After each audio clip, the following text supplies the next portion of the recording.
बेटा 2 minute wait कर लेते हैं और भी स्टूडेंट ऐड हो जाए। चलो चलो हो ही गए, हो ही गए। गुड आफ्टरनून बच्चों। कल हमारा कैपिटल स्ट्रक्चर थ्योरीज या अप्रोचेस खत्म हो चुके हैं। नेक्स्ट ये हमारी यूनिट 2 का लास्ट टॉपिक है और न्यूमेरिकल बेस्ड टॉपिक भी कहें तो ये लास्ट टॉपिक है और ये लास्ट टॉपिक ही है हमारे सिलेबस का। इसके बाद हमारा सिलेबस फाइंड अप हो जाएगा। ठीक है, हमारा नया टॉपिक है डिविडेंड पॉलिसी। तो डिविडेंड पॉलिसी में हम क्या पढ़ते हैं, किस तरीके से हम डिविडेंड को पे करते हैं, कौन कौन से मॉडल्स होते हैं। ठीक है, तो और इससे रिलेटेड कौन कौन सी अप्रोचेस हैं। ठीक, डिविडेंड कितने टाइप्स के होते हैं। ठीक, तो सबसे पहले हम ये बात करते हैं कि डिविडेंड होता क्या है, व्हाट इज डिविडेंड। तो बेसिकली डिविडेंड एक तरीके का रिटर्न होता है। अब अगर रिटर्न है दैट मीन्स ये क्या है, हमारे इन्वेस्टमेंट पर ही हमें रिटर्न मिलता है। तो रिटर्न भी एक टाइप का प्रॉफिट ही तो हुआ। तो बेसिकली डिविडेंड हमारे प्रॉफिट का वो पार्ट होता है, हमारे मींस कंपनी के प्रॉफिट का वो पार्ट होता है जो कि कंपनी डिस्ट्रीब्यूट कर देती है, कहाँ, अपने शेयर होल्डर्स के बीच। और जिसके जितने परसेंट की होल्डिंग होती है उसी के अकॉर्डिंग उतने अमाउंट का डिविडेंड उसे as a in the form of earning मिल जाता है। ठीक है, रिवॉर्ड के रूप में। ठीक है, कुछ इस तरीके से लिखा भी हुआ है। The term dividend refers to that part of profits of a company which is distributed by the company among its shareholders after execution of the earning. It is the reward of the shareholders for investments made by the shares of the company. ठीक है, in other words, it is the return that a shareholder gets from the company's profits on his shareholding. जैसी जिस share holder की holding होती है towards the shares in the company, उसी के according उसी रेशियो में उसको उसका रिटर्न मिल जाता है। ठीक, ये तो हो गया हमारे डिविडेंड का बेसिक कॉन्सेप्ट। अब हम बात करते हैं कि आ, ये तो डिविडेंड के टाइप्स की। तो हमारा जो डिविडेंड होता है बेसिकली 3 टाइप का होता है। वो 3 टाइप क्या है ये देखो, हमें फ्लो चार्ट में दिख रहा है। क्या है? गुड आफ्टरनून बेटा। 3 टाइप के हमारे डिविडेंड है। सबसे पहला on the basis. Good afternoon बच्चों, सभी को गुड आफ्टरनून। खुश। तो हमारे जो डिविडेंड होते हैं वो 3 टाइप्स के होते हैं।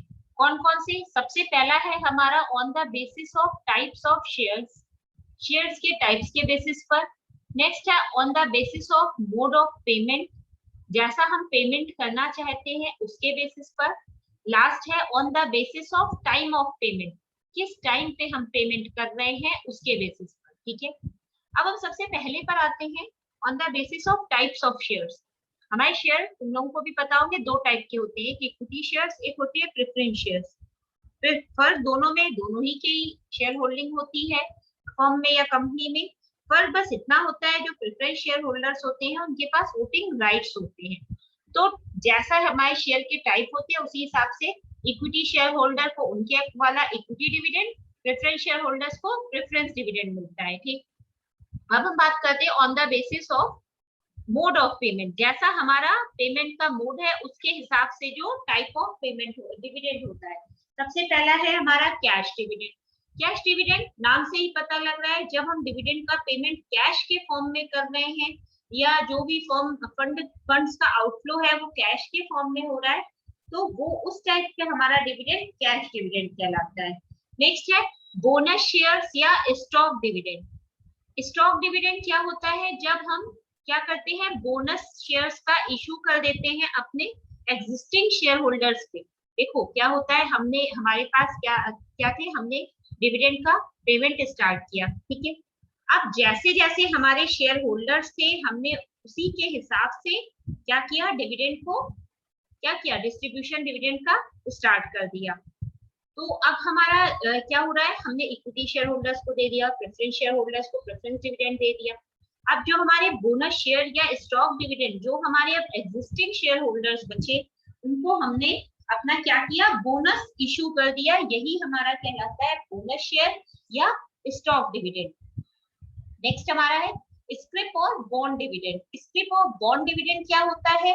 स्क्रिप डिविडेंड बेसिकली एक टाइप का प्रॉमिस होता है to shareholders by the firm की जो भी कंपनी है या फर्म है वो एक डेफिनेट टाइम पीरियड या आने वाले फ्यूचर टाइम पीरियड में किसी एक स्पेसिफिक डेट पे जो भी शेयर होल्डर होगा उसको प्रॉमिस करती है कि वो उनकी शेयर होल्डिंग के according he amount in the form of dividend pay कर देगी। ठीक है, यही हमारा कहलाता है स्क्रिप या बॉन्ड डिविडेंड। ठीक, नेक्स्ट है हमारा प्रॉपर्टी डिविडेंड। प्रॉपर्टी डिविडेंड इस टाइप का होता है कि इसमें जब हम कोई भी फर्म जब अपनी शेयर होल्डर्स को डिविडेंड पे करती है तो वो एसेट्स के फॉर्म में होता है, कैश नहीं, एसेट के फॉर्म में। कंपनी की एसेट्स क्या क्या होती है? मशीनरी होती है, लैंड होती है, ठीक है, जो भी उसके पास डिवेंचर्स वगैरह होते हैं, जो उसने गवर्नमेंट सिक्योरिटीज ले रखी होती हैं, इन सबके फॉर्म में जब फर्म अपना डिविडेंड पे करती है तो वो हमारा प्रॉपर्टी डिविडेंड कहलाता है।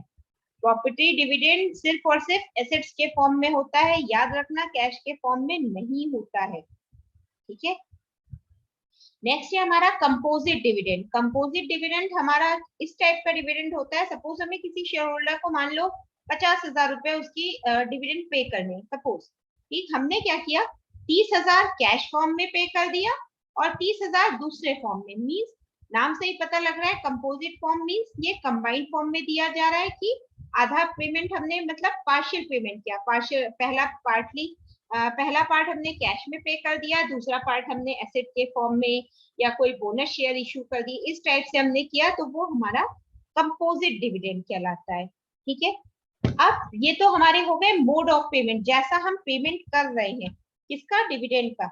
नेक्स्ट है हमारा on the basis of time of payment. On the basis of time of payment में भी हमारे 3 टाइप होते हैं।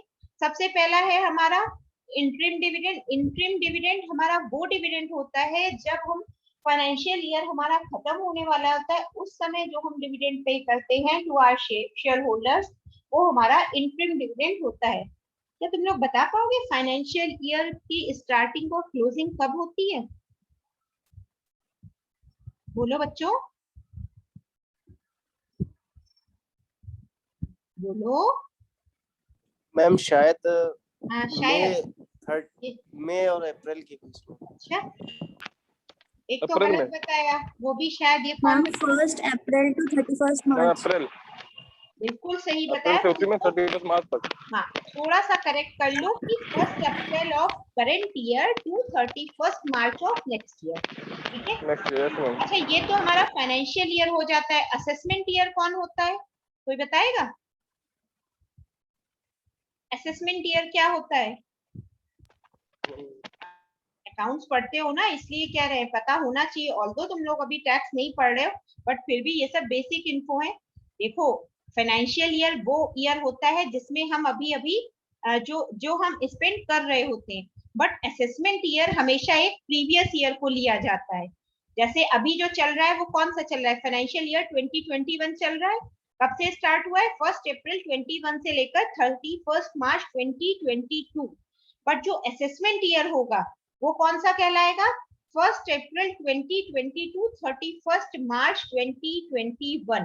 तुम लोग कई बार सुनते नहीं हो इनकम टैक्स पे करने की, टैक्स वो करने की, अरे टैक्स फाइल करने की लास्ट डेट ये है। अच्छा, टैक्स फाइल करने की लास्ट डेट हफ्ते भर या 15 दिन एक्सटेंड कर दी गई। ये क्या होता है? यही जो हम लोग टैक्स फाइल करते हैं यही हमारा असेसमेंट ईयर यही होता है। ठीक है, हम जो अभी ईयर चल रहा है उसमें जो हमारी कैलकुलेशन या असेसमेंट होगा वो हमारे प्रीवियस ईयर का होगा। याद रहेगी ये बात? भूलोगे तो नहीं, लिख लो कहीं, भूलना नहीं। Yes ma'am. ठीक, ये कौन बोल रहा है? वजाहत अली। अरे yes, आज मेरी क्लास में कैसे आ गए भाई? अरे मैम तो तीन चार दिन से क्लास कर रहे। अरे इतना एहसान कैसे बेटा? अरे मैम वो कोविड के लक्षण हो गए थे ना मैम। तुम्हें कोविड हो गया था? मैम लक्षण हो गए थे। अच्छा, क्यों, कहाँ घूमने फिरने निकल गए थे? घर ही पे थे मैम, लेकिन बाहर जाते थे तो। हाँ, सीधे खाओ बाहर का खाना पीना, आइसक्रीम टॉफी चॉकलेट भूल नहीं पा रहे होगे तो बस यही होगा। खैर, नेक्स्ट है हमारा रेगुलर डिविडेंड। रेगुलर डिविडेंड हमारा वो डिविडेंड होता है जो कि हमारी फर्म की AGM means annual general meeting, जो कि हमारे फर्म की एजीएम एनुअल जनरल मीटिंग में जो डिविडेंड अनाउंस किया जाता है या डिक्लेयर किया जाता है वो हमारा रेगुलर डिविडेंड होता है। ठीक है, नेक्स्ट है हमारा स्पेशल डिविडेंड।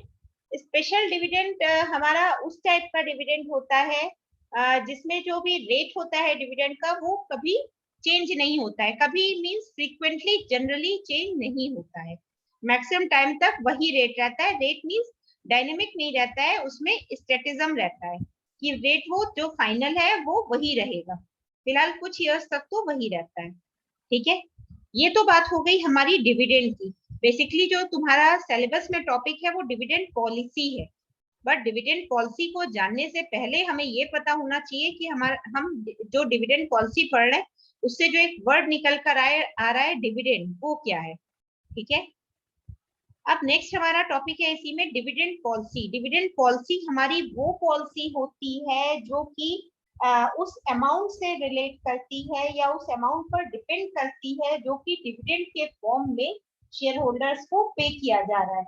एक चीज याद रखो, कई बार बता चुके हैं, आज फिर से बता रहे हैं, अब मत भूलना, जो हमारी फर्म को मींस फर्म को हमारी क्या जो भी हो, फर्म को जो भी प्रॉफिट होता है फर्म उस प्रॉफिट के दो पार्ट्स करती है। क्या होते हैं वो दो पार्ट्स? एक होता है हमारा पे आउट रेशियो, दूसरा होता है हमारा रिटेंशन रेशियो। इसी रिटेंशन रेशियो को ही हम रिटेन्ड अर्निंग्स भी कहते हैं। पे आउट रेशियो हमारा वो रेशियो होता है जो कि फर्म पे कर देती है। ठीक है, किसको पे कर देती है? अपने शेयर होल्डर्स को। ठीक है, और जो रिटेंशन रेशियो होता है या रिटेन्ड अर्निंग्स होती हैं वो फर्म अपने पास रखती है बचा के for their contingency needs. Suppose तुम्हें 100 रुपए का फायदा हुआ अपने फर्म में, ठीक है, तुमने क्या किया, 40 रुपए तो वापस से क्या किया, डिस्ट्रीब्यूट कर दिया फर्म में। ठीक है, डिविडेंड के फॉर्म में या कोई अदर एक्सपेंसेस हुए थे उसमें। अब कितने बचे? 60 रुपए बचे। अब तुम्हें क्या करना है कि इस 60 रुपए को कैसे करोगे? अपने पास वो पैसा तुम बचा के रखोगे और उस पैसे को जब भी तुम्हारी फर्म में किसी भी टाइप की कोई कंटिजेंसी नीड होगी तब तुम इस अमाउंट को यूज करोगे। अब क्लियर हुआ? ये हमारे होते हैं फर्म के डिविडेंड के दो टाइप्स। ठीक है, या दो पार्ट्स कह लो। कौन कौन से? पे आउट रेशियो और रिटेंशन रेशियो। रिटेंशन रेशियो ही हमारा रिटेन्ड अर्निंग होता है। ठीक, अब ये तो हमारी हो गई डिविडेंड पॉलिसी की बात थी। अब नेचर क्या होता है डिविडेंड पॉलिसी का वो देखो। It tied up with retained earnings. Obvious सी बात है, जो हमारी डिविडेंड पॉलिसी होती है वो रिटेन्ड अर्निंग से टाई अप होता है। उसका टाई अप मींस उससे कनेक्टेड होती है। क्यों क्यों कनेक्टेड होती है? क्योंकि डिविडेंड पॉलिसी में हम क्या करते हैं, जो हमारे पास अमाउंट या पैसा होता है वो हम इन the form of dividend pay तो कर देते हैं, बट सारा पैसा तो नहीं पे करते। जो हमारी फर्म की खुद की कुछ परसेंट की शेयर होल्डिंग होती है वो उस अमाउंट को क्या करती है, अपने पास रिटेन अर्निंग्स के फॉर्म में रखती है। तो इसीलिए ये कह सकते हैं कि डिविडेंड पॉलिसी और रिटेन अर्निंग्स क्या होते हैं, कनेक्टेड होते हैं। नेक्स्ट क्या है? constitutes important areas of decision making and problem solving for the financial manager। ठीक, अब देखो, जो भी फंड से रिलेटेड जो भी काम होगा किसी भी फर्म में वो कौन करेगा? जो भी फर्म का फाइनेंस मैनेजर होगा या फाइनेंशियल मैनेजर होगा।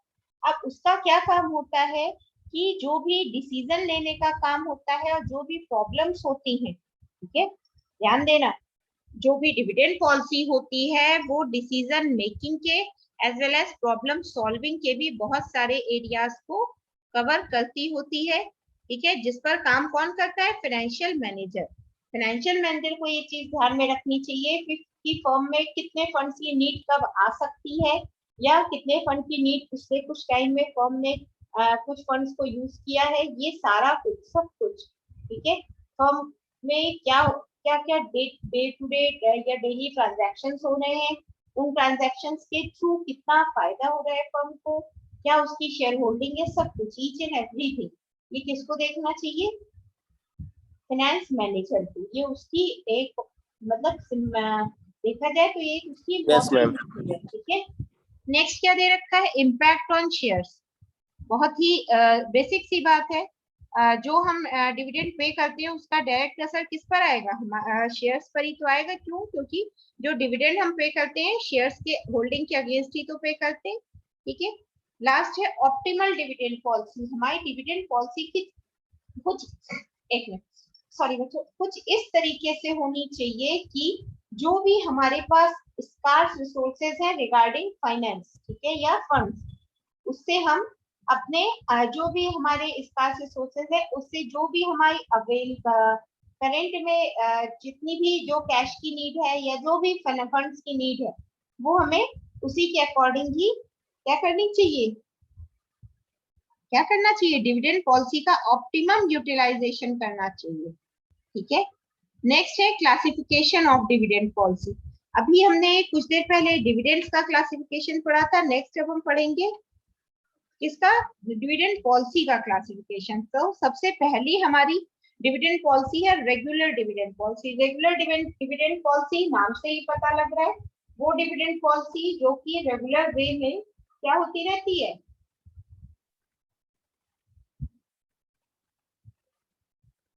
तो रेगुलर वे में फर्म डिस्ट्रीब्यूट करती है according to that policy itself. ठीक है, वही हमारी कहलाती है रेगुलर डिविडेंड पॉलिसी। ठीक है, नेक्स्ट, अच्छा, रेगुलर डिविडेंड पॉलिसी ये कुछ एडवांटेजेस भी हैं। क्या क्या है? It establishes a profitable record of the company. Obvious सी बात है, आप रेगुलरली डिविडेंड पे कर रहे हो, दैट मींस आप फर्म का क्या कर रहे हो, प्रॉफिटेबल रिकॉर्ड मेंटेन कर रहे हो।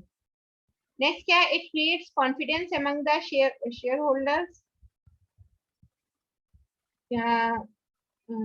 मीन्स देखो, हाँ, ये बहुत बेसिक सी चीज है। कॉन्फिडेंस इसलिए भी बना रहता है, तुम्हें पता है कि जहां जहां भी तुमने पैसा इन्वेस्ट किया है, कल को जब तुम जाओगे तो तुम्हें वहां से तुम्हारा पैसा वापस मिल ही जाएगा।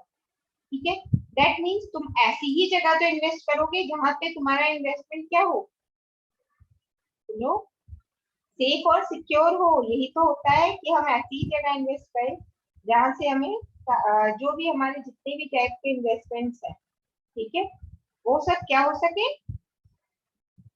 सेफली हम तक वो अमाउंट या हमारा इन्वेस्टेड अमाउंट पहुंच सके। Yes ma'am.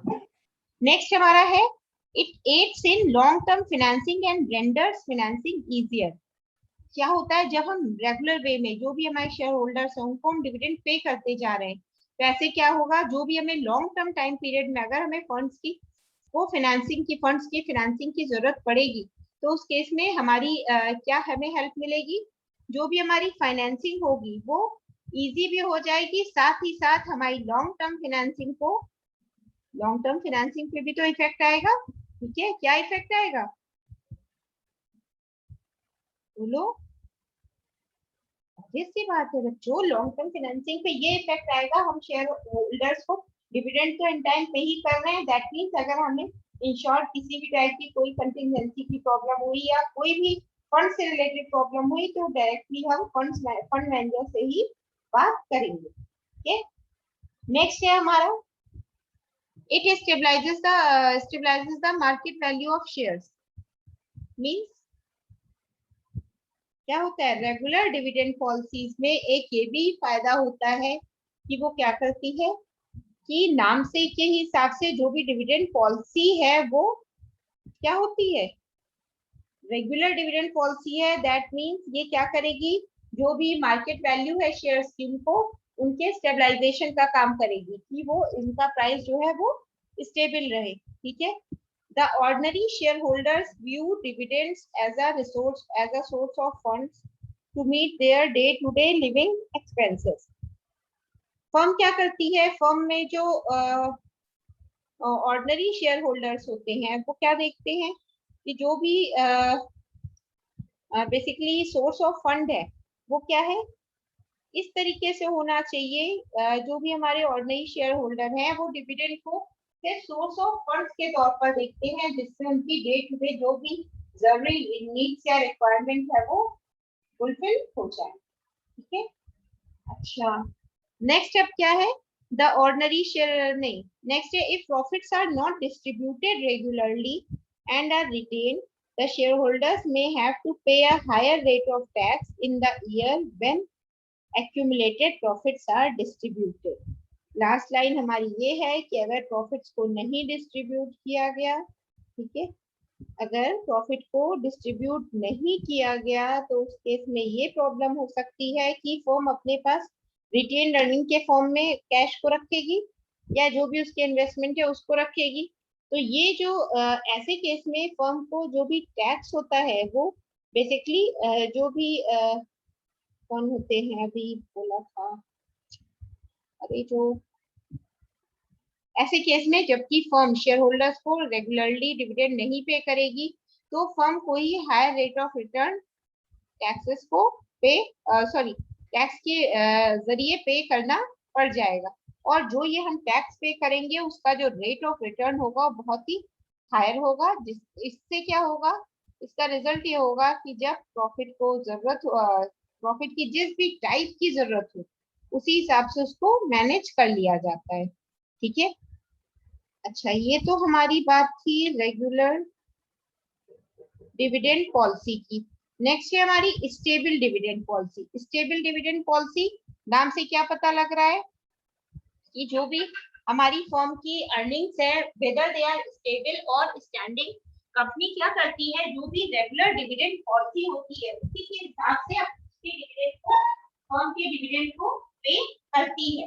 और इस पेमेंट से क्या होता है, जो भी फर्म की डिविडेंड पॉलिसी होती है वो एक तरीके से स्टेबिलिटी उसमें मेंटेन रहती है। ठीक है, और ये स्टेबिलिटी ही रेगुलर डिविडेंड को ही रेगुलर डिविडेंड के पेमेंट में हेल्पफुल होती है। ठीक है, स्टेबल डिविडेंड पॉलिसी ये कुछ एक टाइप्स भी है, लाइक पहला है constant dividend per share. Constant means हम एक रेगुलर अमाउंट या एक डेफिनेट अमाउंट पर शेयर अपने किसको शेयर होल्डर्स को पे कर रहे हैं। ठीक है, तो यही हमारा कहलाता है कांस्टेंट डिविडेंड पर शेयर। ठीक है, नेक्स्ट है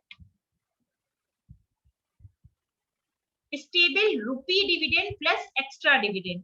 स्टेबल रुपी डिविडेंड मींस हम क्या कर रहे हैं, जो हम कांस्टेंट डिविडेंड पे कर रहे हैं साथ ही साथ कुछ एक्स्ट्रा अमाउंट भी पे कर रहे हैं। किसको पे कर रहे हैं, किसको पे कर रहे हैं, फर्म को पे कर रहे हैं। ठीक है, किस तरीके से, जो हमारा एक कांस्टेंट डिविडेंड है हम वो तो पे कर ही रहे हैं, साथ ही साथ हम और क्या कर रहे हैं, कुछ एक्स्ट्रा अमाउंट भी फर्म को पे कर रहे हैं इन द फॉर्म ऑफ डिविडेंड।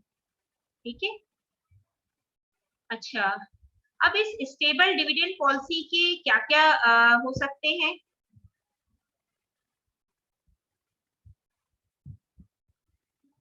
एक सेकेंड बच्चों को,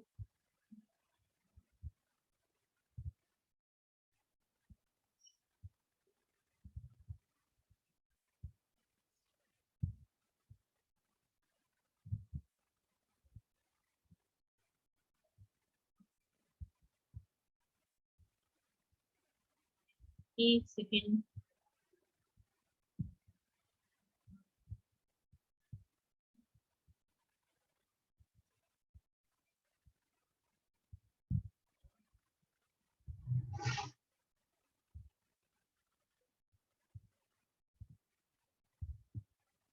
हाँ, क्या होता है स्टेबल डिविडेंड पॉलिसी के advantages, it is a sign of continued normal operations of the company. आप क्या कर रहे हो, नॉर्मली एक स्टेबल फॉर्म में डिविडेंड अपना पे करते जा रहे हो, किसको, अपने शेयर होल्डर्स को। तो ऐसे केस में क्या होगा, ये कंपनी के एक नॉर्मल ऑपरेशन को, कि कंपनी एक नॉर्मल वे में जो भी उसके ऑपरेशंस है उसको क्या करती जा रही है, यूज टू में उसकी प्रोसेसिंग करती जा रही है। ठीक है, नेक्स्ट है it stabilises the market value of share. जो भी आपके शेयर की मार्केट वैल्यू है, आप स्टेबल डिविडेंड पॉलिसी को फॉलो कर रहे हो, दैट मींस वहां पे आपकी मार्केट वैल्यू जो है शेयर्स की वो भी स्टेबल रहेगी। नेक्स्ट है it provides a source of livelihood to those investors who view a dividend as a source of funds to meet day to day expenses. जो वो आपके इन्वेस्टर्स या शेयर होल्डर्स जो अपने डिविडेंड को डे टू डे जो भी उन्हें फंड की नीड होती है उसके तौर पर यूज करते हैं, वो उनके लिए सोर्स ऑफ अर्निंग का काम करता है। ठीक है, नेक्स्ट है it meets the requirement of institutional. Ma'am आप थर्ड वाला पॉइंट भूल गई।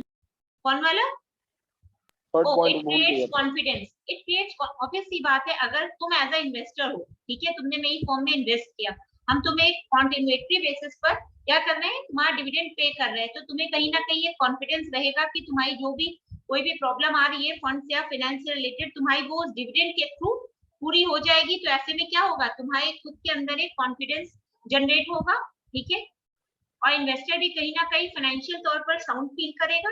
नेक्स्ट है, it meets the requirements of institutional investors who presents companies with stable dividend. ये क्या करती है, उन इंस्टीट्यूशनल इन्वेस्टर्स को जो उनकी जो भी फंड से रिलेटेड नीड्स होती है उनको स्टेबल डिविडेंड प्रोवाइड करके ये क्या करती है, डिविडेंड पॉलिसी के थ्रू उनकी डिविडेंड फंड से रिलेटेड नीड्स को फुलफिल करती है। नेक्स्ट क्या है, it improves the credit standing and makes financing easier. आपकी एक फर्म की एक स्टेबल डिविडेंड पॉलिसी है, ऐसे में क्या होगा, जो आपकी क्रेडिट स्टैंडिंग होगी, मींस आप जो लेंडिंग या बोरोइंग का काम करते हो, मीन बोरोइंग लेंडिंग करते हो, या आप उधार देते हो, उस केस में आपकी जो क्रेडिट स्टैंडिंग होगी वो बहुत अच्छी आप मेंटेन कर लोगे, और जो आपकी फाइनेंसिंग होगी वो बहुत ही इजी वे में हो जाएगी, ठीक है। नेक्स्ट है, it results in a continuous flow to the national income stream and thus it helps in the stabilization of national economy. आप क्या कर रहे हो, स्टेबल डिविडेंड पॉलिसी लेकर चल रहे हो, ऐसे में क्या होगा, जो आपकी फर्म है वो क्या करेगी, उसमें एक कैश का या फंड्स का एक कंटिन्यूअस फ्लो मेंटेन रहेगा, जिससे आपकी जो भी हमारी कंट्री की नेशनल इनकम है वो भी बनी रहेगी, और जो इकोनॉमी है वो भी स्टेबलाइज रहेगी। अब कुछ क्लियर हुआ? क्लियर हुआ बच्चों? अरे बोला तो करो कम से कम, थोड़ा तेज बोलो, धीमे धीमे बोल रहे हो।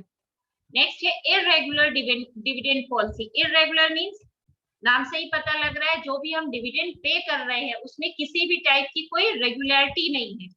किसी मंथ पे डिविडेंड इन टाइम पे हुआ, किसी मंथ पे नहीं हुआ। ऐसे केस में क्या होते हैं, कुछ प्रॉब्लम्स आते हैं। वो प्रॉब्लम्स क्या होते हैं, अनसर्टेनिटी ऑफ अर्निंग्स। ऑब्वियस सी बात है, तुम्हें डिविडेंड जो भी तुम्हारी होल्डिंग है उसके अकॉर्डिंग नहीं मिल रहा है, प्रॉपर तरीके से नहीं मिल रहा है, तो तुम्हारी अर्निंग्स क्या होंगी, अनसर्टेन हो जाएंगी। अर्निंग जब अनसर्टेन होंगी तो जो तुम्हारे बिजनेस में ऑपरेशंस होंगे, जो तुम्हारी ऑपरेशनल एक्टिविटीज हैं वो क्या होंगी, वो टोटली अनसक्सेसफुल हो जाएंगे, क्योंकि तुम्हारे काम ही टाइम पर नहीं होंगे। इससे क्या होगा, जो तुम्हारी लिक्विड एसेट होगी उसमें कहीं ना कहीं कमी आ जाएगी। और लास्ट पॉइंट है, fear of adverse effect means regular dividend ना आने से जो तुम्हारी कहीं भी फाइनेंशियल पोजीशन है फर्म की, वो कहीं ना कहीं क्या होगी, बोलो, स्टेबल नहीं रह जाएगी, लॉस में आने लग जाओगे तुम लोग, बेसिक सी चीज नहीं समझ रहे हो। नेक्स्ट है, नो डिविडेंड पॉलिसी। ये भी एक टाइप की डिविडेंड पॉलिसी होती है कि जहां पे फर्म ने डिविडेंड्स को लेकर, डिविडेंड के पेमेंट को लेकर किसी भी टाइप की कोई भी पॉलिसी नहीं बनाई है। ऐसे में क्या होगा, बोलो, कुछ तो बोला करो, मुंह बंद करके बैठे रहते हो। ऐसे केस में जो भी उसकी शेयर होल्डर्स होंगे वो ज्यादा दिन तक डिटरमाइन नहीं रह पाएंगे उस फर्म के लिए। क्यों? क्योंकि वो ये देख रहे हैं कि उनके जो भी शेयर होल्डिंग है उसके बदले उन्हें एज सच परमानेंट या एक स्टेबल फॉर्म में डिविडेंड नहीं मिल रहा है, ना ही उनका प्रॉफिट जनरेट हो रहा है। इनफैक्ट ऐसे केस में क्या होगा, फर्म पर कहीं ना कहीं नेगेटिव इम्पैक्ट आने लग जाएगा। तो ऐसे केस में फर्म की क्या होती है, फाइनेंशियल पोजीशन वीक होती है। अब क्लियर हुआ? Yes ma'am. ओके, इतना शायद आज के लिए सफिशिएंट है। डिटर्मिनेंट्स नेक्स्ट जब लेक्चर होगा मंडे या ट्यूसडे जब भी, तब डिटर्मिनेंट्स पर बात करेंगे। डिविडेंड पॉलिसी के कौन कौन से डिटर्मिनेंट्स होते हैं। हमने तुम लोगों के क्लास ग्रुप पे पीडीएफ फाइल भेजी है, अगर टाइम मिले तो एक बार ये पीडीएफ फाइल रीड जरूर करना, ठीक है, इंपॉर्टेंट है, ये लास्ट टॉपिक है तुम्हारे सिलेबस का, इसके बाद हमारा सिलेबस वाइंड अप हो जाएगा, ठीक है। ओके बच्चों, थैंक यू। और बेटा अटेंडेंस पोस्ट कर देना। Thank you ma'am. तुम लोग तेज नहीं बोल पाते हो।